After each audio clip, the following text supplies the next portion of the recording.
Hello everybody and welcome to the TSL4 semi-finals. This is it, we're now down to 4 players. Of course I'm Apollo, joined with none other than the man himself, Artosis. How are you doing? Dude, I am so excited. This is the 4th TSL. I have been there since the beginning. I'm really happy to be able to cast this round of 4 with none other than you, one of my very favorite commentators and people in the whole world.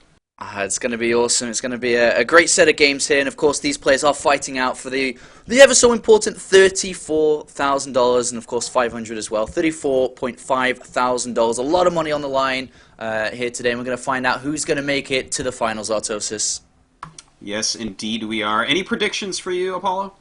Well, for the 2 games that we are going, I think that Creator so far in TSL4 is the most dominant player out of everyone. Of course, he hasn't dropped a single map so far. So going into his semi-final today, I think that he's looking as one of the favorites to take the entire of the tournament. But you know, the other semi-final as well that we are going to be seeing is Life versus Keen. That one, I think that Keen should be able to edge out. What do you think about the 2 matchups we're going to be seeing today? Yeah, I gotta agree with you. Those are definitely the 2 favorites in my eyes as well. I'm looking at like a 4-2 to 4-3 for Keen. And I think Creator, he's going to have a little bit harder time here against Sting. I think Sting's style kind of matches up better for him. So I'm thinking maybe a 4-2 for Creator there.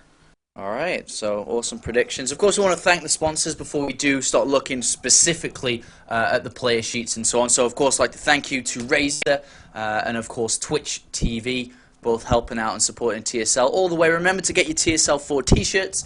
I am wearing mine right now. If only there was a webcam, if only you could actually see I was wearing it. Dan, yours is being shipped, so you don't have to cast naked for any much longer. Even though casting naked is actually pretty good. Yeah, man, if there's no camera on you, why wear any clothes?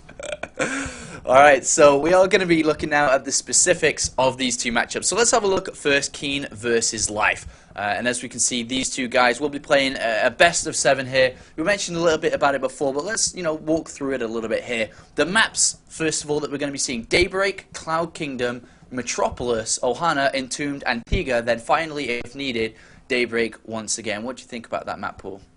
Well, I gotta tell you, I love any series that starts and ends on the same map, especially if it's a great map like Daybreak here. So I like the map pool overall. I mean, this is the best map pool we've had in StarCraft 2 so far. There's some problems here and there, Antigua Shipyard sometimes is a little bit gross.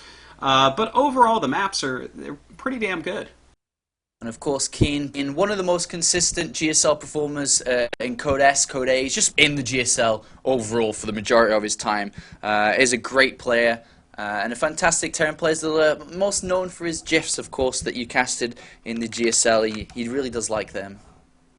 Yeah, this guy actually has a lot of personality, no doubt about it. One of the most marketable pro gamers out there, but he's so solid. The thing is, he doesn't have a big tournament win yet. This guy has not won any huge foreigner lands. He hasn't gotten higher, as we see here, than even the round of 8 in Code S. So he's really looking to take down this tournament. And he's been playing so far so good in this tournament. He started off in the round of 32 against Wellmute, 3-0 wipe over, but he's actually had 2 very difficult opponents since then, 2 difficult Zerg players, and it could have made his run a little bit easier in terms of preparation, because in round 2 of the TSL4, he played against Vortex, a player that you cast at the Intel Extreme Masters recently, one of the best European Zerg players, and he won 3-2, and then straight after that, he had to play against Johnny Rico, which was a nail-biting 4-3 as well. So, he's had a lot of games against Zerg, and he's looking actually on really good shape against them. That's right, and Keen is a player that can do absolutely everything in the matchup in TVZ. We see some players, and you kind of know what they're doing before you even see it. You watch, like, for instance, 4GG. Well, he's getting cloak for those Banshees, but Keen, he'll mix in anything, whether it's 2 factories for his Hellions, a standard build, a quick triple command. This guy has a lot of range in his play. And from what I've seen of his play too, he's actually a very fast player, so he can nail down a lot of his builds exactly while maintaining a high level of harassment, whether it be with Hellions or Banshees. Just a simple 1-2 maneuver we see the majority of Terrans use. He's just doesn't lose them easily and maximizes their value, which is something that a lot of Terran players can't necessarily nail down. And I think that's an important factor going into such a dangerous opponent like Life. And I say dangerous because if anybody's watched Life's games, they know what this guy is actually capable of. Well, life is one of these scary people that just make you wonder what is going to happen in the future of StarCraft 2. At just 15 years old, how possibly is life already this good? I don't know, man. I mean, I remember when I watched Life actually in the GSL that he was a Zerg versus Zerg specialist. He came out in the GSTL. Every Zerg that was doing well against his old team, he came out and just went bam, out of there. But he's improved his other matchups as well. And as we see his record far in this tournament, he 3-0'd Elfie. If you didn't know, that was a wacky series. Cannon rushes, six pulls, you name it, it was in there. He then went on to show his dominance, his strength as a player against Cass, one of the better or best European Terran player, 3-0 sweep. And then he showed his excellence against another fantastic Zerg versus Zerg specialist, of course Curious, where he managed to win 4-3 overall. And for anybody that followed the TSL very, very closely here, Autosis, is that in the qualifications for when Keen actually qualified and won a tournament, he went up against Life in the finals. Life had already qualified, and we saw 3-6 pulls in a row. A lot of people were like, wow, alright. And now it's time for the rematch. They're actually going to be playing for serious best of 7 now, which could go either way. Yeah, and I don't think we're going to be seeing all those six pulls once again. I would really be surprised at that. But, one thing I want to point out about those qualifiers, since you brought them up, Apollo, is the fact that everyone that did well in those has done well recently. They were really a skill tester to show who out there right now is great, but isn't getting the airtime. And Life is definitely one of those players. He just made it into Code S. Yeah, and that's I think he never made GSL in 2011. I think he spiked in Code A at the start of the year, but finally made Code S, and that's a great run for him. And if he's going to be able to bring down the TSL tournament, if he makes his way through to Keen, through to the finals, this is the best thing to happen in his StarCraft 2 career, and it very well could start here on day one of the semifinals. Yeah, it definitely could, man.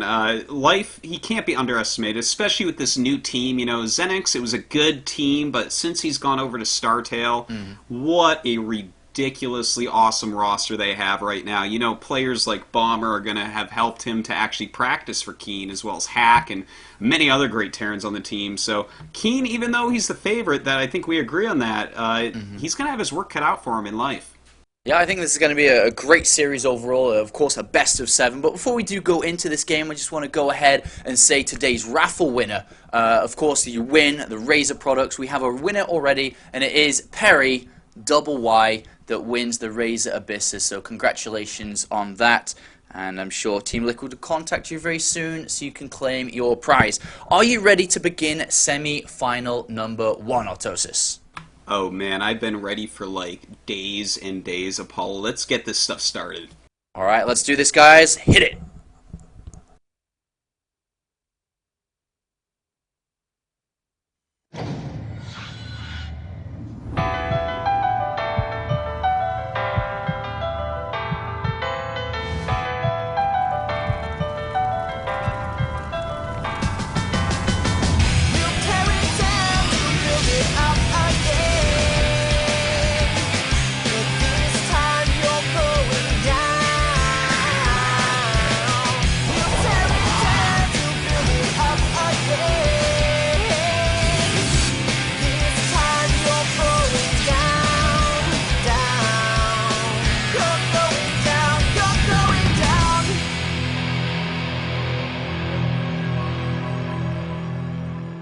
Alright, welcome everybody to Daybreak, the first map of this semi-final. And in the top right, we have spawning here as the Red Zerg. It is none other than the recently joining of StarTale. It is Life.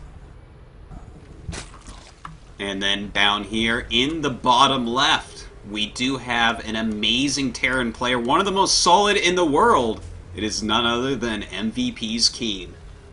And this is going to be a great starting map here. It always is a great starting map, Daybreak, Herotosis, but let's cut to the crap. Let's do this. Let's talk about it. How do you think both of these guys are going to play in, and not really talking about how Terran versus Zerg is played out or vice versa, in a best in 7, the mentality, do you open up standard, do you play your best potential game, or do you throw something in the mix to begin with? Well, both these players are totally capable of both, and by this SCV timing for Keen, I wouldn't be surprised if we see a proxy racks at the minimum. Now, the question is, will it be 2? And in fact, yes, it will, because a second SCV has just left his main base, so he's going to start off with some really quick pressure here. Wow, that's super interesting. And a lot of people usually go down through all the best of 5, best of 7s I've ever seen. It's usually come out with the best game you can possibly give, then start to react and adapt to your opponent. But Keen is here saying, all right, well, I'm going to put this guy off balance in game number 1 with a double 11 barracks, the fastest you can basically get here. And this is going to be quite difficult to deal with because I'm looking and Life actually hasn't sent out a drone scout, so this could be very difficult to actually see it coming. Yeah, that's right. I mean, he does have an Overlord coming down, but I don't think it's going to go in the right area to see this double 11 racks. This is the most aggressive craziness all-in from Terran in this matchup. And I gotta say, man, I like that he's done this. This is, statistically speaking, the second hardest map for TVZ, and one he's going to have to play twice. So he's going to set this off, making Life afraid of him. And that Overlord is just going to perch on the top there, and unfortunately is not going to make its way down. One thing it will see, though, is, it won't see the SCV come from the original ramp, the front ramp. So upon seeing the SCV inside the main base, it's got to be thinking, well, where the hell did that come from? That must have come from the south side, and why on earth would you send an SCV from the south side? So I think Life may start to, have some kind of hints to what's going on. Well, will he actually send any drones down? That is the question. His second SCV and Marine are far enough away from the hatchery that they can't be seen quite yet. He hasn't sent down any drones. I think Life doesn't even know yet. I don't know. He sends one drone to go check down the south side. Is he going to have a look? He's waiting. He now sees SCVs come up that south side ramp. He knows it's there now. He has to pull drones and building links at the same time. Oh god, I don't know if there's going to be any way to actually hold this with 4 SCVs there, a 5th building the bunker, and the Marines actually attacking these drones right now, but a great surround, looks like he might be able to get one of these Marines right off. Oh, he gets one, he gets 2, and the third one is on the taking damage at the same time here, but another Marine is making its way up here. The bunker, is it going to complete? That's the big story here. The 4 Lings do come out, a spine crawl on the way down. Marine does fall on the hatchery, and the Lings are chasing the Marines all the way back to the barracks, but this won't stop. No, this will not stop at all. All he needs to do is have some pretty decent micro, and we see that Keen, in fact, does have that, but a lot of Zerglings actually coming out here, and they will end up killing off a lot of these Marines, and Life, surprisingly, has dealt with this so well. Yeah, he didn't build any queens. He went straight for link production for the spine crawl as well. There's no way that front natural is going to be broken down. Keen is still building these Marines, but his follow-up plan has already started to take shape. He's got a refinery back at home, but with 2 barracks out here, this is a failure and a big one to start off the game, the series with. It really is, and I mean, there's no way for him to get units at home right now. He has no production back there, so if he can't get enough Marines out to clear out all these Zerglings, he's going to have a very hard time of things. We'll see if he'll be able to. Alright, so these Marines are starting to peter out here, unfortunately. Slowly but surely dying. Great control with Life as well. He's bringing back the low health one. Where does Life go from here? I suppose he just gets the Queens up and running. He starts droning behind this. But I guess the more important question is, where does Keen go from this? Well, you know what? I think every single time that I've seen the double barracks opening, it's pretty much always been phase 2 all in or double command center, and since he's already gotten his gas and the Overlord has seen it, it looks like it's just going to be phase 2 of an all in.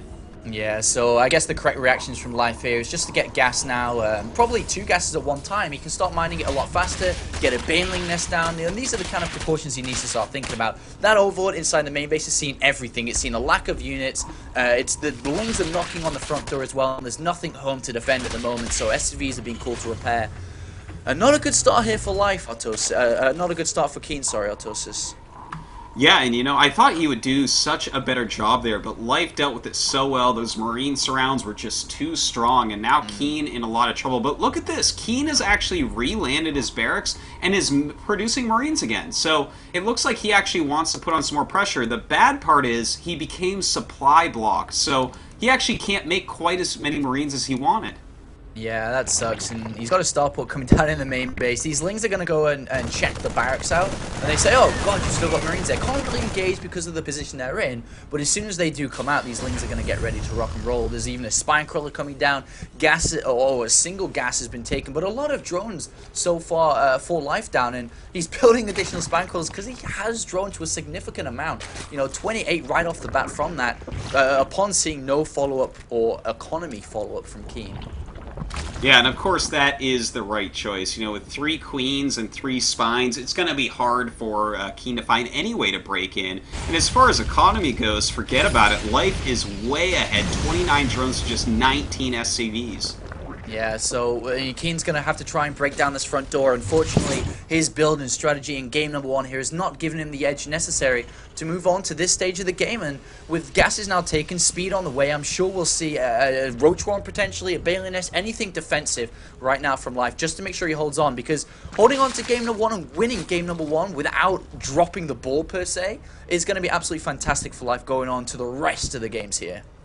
It certainly is, especially when you consider that the last map is Daybreak again, and Keen has shown, you know, kind of his true colors on the map. Like, does he actually want to play this map normally? He might not. And we are going to have Medivac drop into the main base. 3 Hellions, 2 Marines inside. There are 10 Marines on the low ground waiting to go up as well. The barracks are lifted. The Ling production is quite heavy at the moment. We're looking at 22 Lings, but the units are in the main base. Life does not see it yet. Creep does not actually give you vision in that small corner, so this could be quite deadly if he doesn't really know what's going on. Yeah, this is actually looking really, really scary right now. He does not have Zergling speed yet. He does have a lot of Zerglings, but with this many Hellions, Marines, and a Medivac, I think Keen actually wins this battle easily, heads up. Oh, this is not looking. 5 Bailings are being more, but they're a little bit too late. Speed for the Zergling's not ready either. And now Life says, holy cow, how the hell did you get inside here? And all of a sudden the Queens are being pulled, and let's see if Life can pull off the necessary defense. Oh, some nice Baneling connections. Look at that. Kills off almost everything, and Speed has now finished. Just 3 hurt Hellions left with a couple Marines. Oh, well, the Hellions go down as well. The drone survives. Let's have a look at how many drone kills. So quite a lot do go down, considering the entire of the game. 17, but right now, if you look at the drone still alive, 32 drones still alive. Lings on the map. The game fully in control of Life once again, and a command center desperately been put down here by Keen, who's trying to get back into the game with additional barracks as well, as his original ones are still floating in the air. And I suppose this is where Life takes a third base and continues on with the game, but he does throw a relatively early infestation pit down. And oh my god, he killed the SCV building the command center. That is just so painful for Keen right now. He is bringing down his Hellions, but some nice micro by Life does make them retreat. And anything he can do right now to stall out Keen is just putting this timer on Keen where, I mean, how is he going to win from here?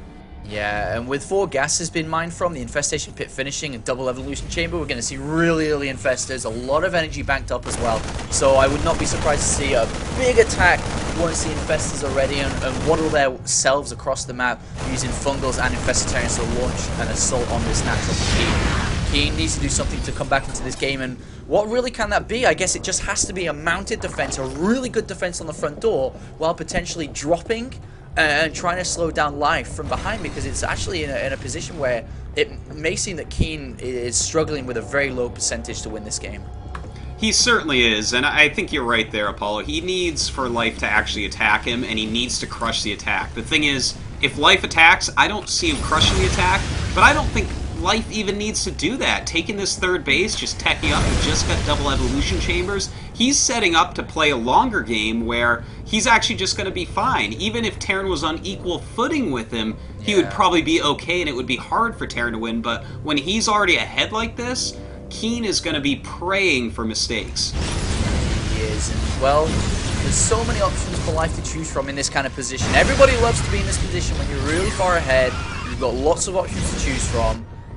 What is Keen going to try to do? Because right now he's just playing from behind. That's as simple as it is. If he continues playing from behind, he'll stay behind in terms of upgrades and technologies. We can see 1-1 is on the way for the Zerg. There's no engineering base down whatsoever here for Keen.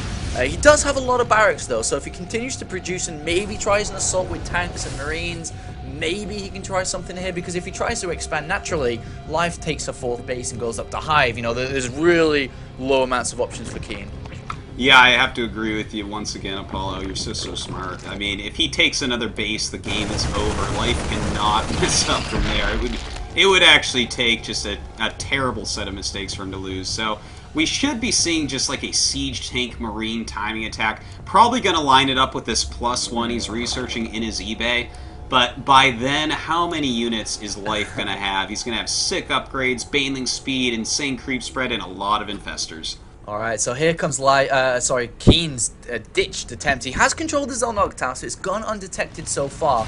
And unfortunately for Life, he does not have the creep spread or the overload spread to see this coming yet. And Keen's going to move around. He has to be very careful not to touch the creep with his units. He doesn't want to reveal his movement, and it's still undetected. And he's going to make his way down to the south side. And this is the best possible action from Keen in the circumstance. But in the top left, we do have a bunch of Bailings and Infestors looking around. But this is just completely in the dark here.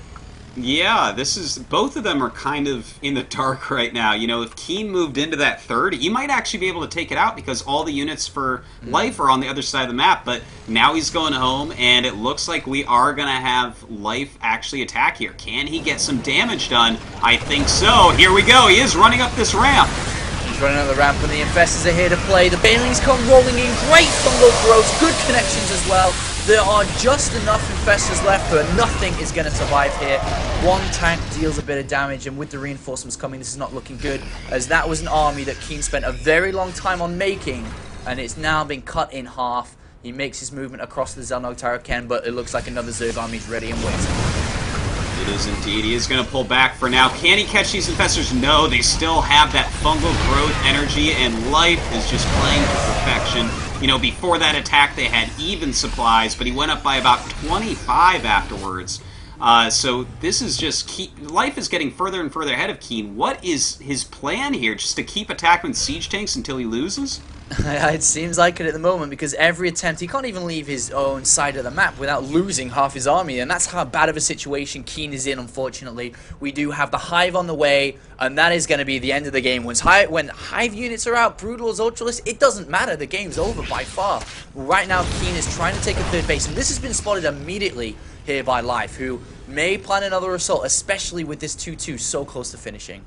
Yeah, and with that 2-2, I mean, 2-2 against just +1 Marines, it almost doesn't even matter how you attack. If you just attack move all your units when you're up, 30 supply like he is now, with 3 more upgrades than your opponent, there's just no way they're ever going to hold that. So Keen right now to make this command center, I think he's just scratching his head and saying, well, I don't know, maybe I can get this up and get something to happen. Keen's about to drop his entire army in the main base of Life, and it's going to go undetected until the very last moment, unfortunately, there for Life. At the same time, he is moving across, and will probably kill the third base, but we are going to have a sieged up army inside on the Hive, and we could actually see the Hive go down, and Life's going to have to scramble to get back. Yeah, he is really going to have to do that. He's making 24 lings, but actually he's going for a counterattack, so we might hit some sort of really weird base trade scenario here, and in fact he is rolling into the front of Keen's base, throwing down a ton of infested Terrans, but there are siege tanks placed pretty well here. Yeah, Keen's got a really good defense mounted, but it's just not enough. There's not enough units there as the bunkers come crashing down. The infested Terrans do the damage necessary, and a lot of units are being kept at home as well for Life. Fungal growth is going to be key on any units that walk down ramps. That is right, but look at this. The Infestors are basically out of energy. I think Keen has actually almost held this at his home. The Infested Terrans are running out. A few lings left, but they're taking a ton of splash damage. In the meantime, Keen has done a ton of damage over at Life's main base and his natural, taking out both of those hatcheries. Wow, a lot of damage down here. Looks like Lings and Bailings are going to go crashing through on the ramp. The tanks will get great shots, but the Bailings connect really well, and there's no Marines left. There's only Medivacs left, and unfortunately, Keen's army is now nothing but mere dust in the wind here, Autosis. Yeah, there's all that's left of both players at this point is pretty pitiful, but with 13 units about to hatch, no way, no how that Keen could ever hold that off. In fact, now he even has SCVs with his metapacks, as if that's going to help, and we should be seeing GG. There we go. And it looks like Life actually going to take game number 1. Yeah, he does, and it was always an uphill battle. It's like when you go to the gym and you get on that treadmill and you set it to the highest point possible and you keep on running, and even though it's difficult and you want to stop, it is hard. And unfortunately for Keen, he just had to play it through, finish that run, and unfortunately it did not end well, just like many other nerds at the gym, unfortunately. But Keen does drop the first game, and Apollo doesn't know where he's going with his words at the moment as he keeps on talking useless as Autosis looks at him. It's okay. I look at you through the internet when neither of us have webcams on. That's right, Apollo. I guess that Keen is going to have to, start hanging out with Kaldor a bit more if he wants to be able to stay on that treadmill for that long. Indeed, and we'll have to find out how things are going to shape on map number 2. We'll be going to that momentarily. We will take a quick commercial break, ladies and gentlemen, so stay tuned. We'll be right back.